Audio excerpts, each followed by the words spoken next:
alors moi, après un moment de surprise, en voyant ces personnages ensanglantés, on a un moment d'hésitation, de se demander mais qu'est-ce que ça signifie, comment ça se fait.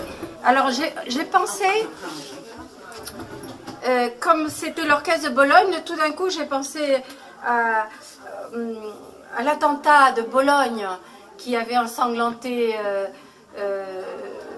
la gare de Bologne dans les années 80, je crois. Et je ne sais pas pourquoi j'ai pensé à ça, je pensais qu'il y avait eu une transposition. Mais après, petit à petit, par des signes nombreux, on a vu que c'était quand même le conflit israélo-palestinien qui était en toile de fond de cette mise en scène, avec des moments très, très intéressants d'ailleurs.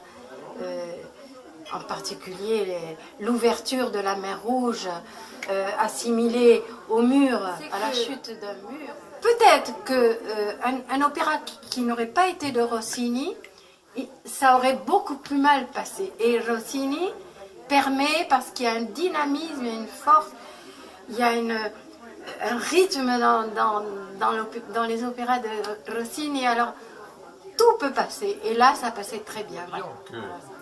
Si la mise en scène m'a un peu déconcerté au départ, le décor, lui, je l'ai trouvé est constamment rebutant. Et je n'ai pas trouvé le décor à la hauteur du spectacle.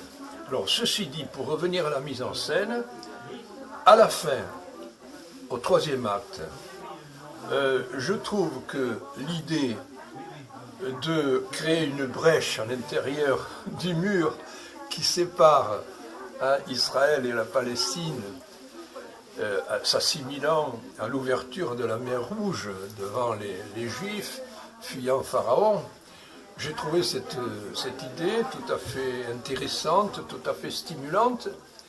Et puis au total, je me dis aussi que si à la place de cette mise en scène provocante et je répète, malgré tout, dans le fond, un peu facile, quoi. Jouant sur un effet un peu facile. Mais si à la place de ça, il y avait eu une mise en scène traditionnelle, hein, une mise en scène de caractère de reconstitution historique, disons, hein, eh bien, j'imagine que ça n'aurait offert absolument aucun intérêt et qu'au total, cette mise en scène provocante et actualisée vaut mieux qu'une tentative de reconstitution qui aurait tourné court. De toute manière, que même au cinéma, c'est très difficile de réaliser une reconstitution convaincante et intéressante pour les spectateurs, même au cinéma. Et le cinéma a des moyens évidemment bien supérieurs aux moyens que peut offrir une scène de théâtre.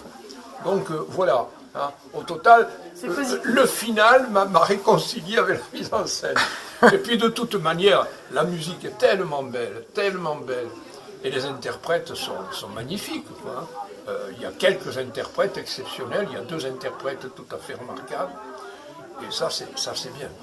Je reviens sur la dernière séquence, dernière scène, c'est-à-dire l'enfant qui reste piégé, et puis le char israélien qui avance, et le soldat israélien qui lui tend une sucrerie, et le petit gosse qui a caché sa ceinture d'explosifs.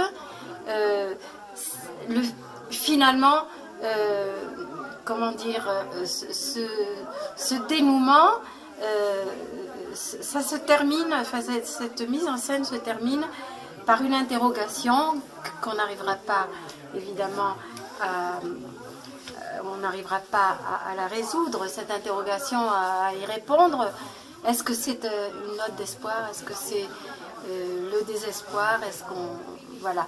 Et ça, je trouve que c'est également une réussite.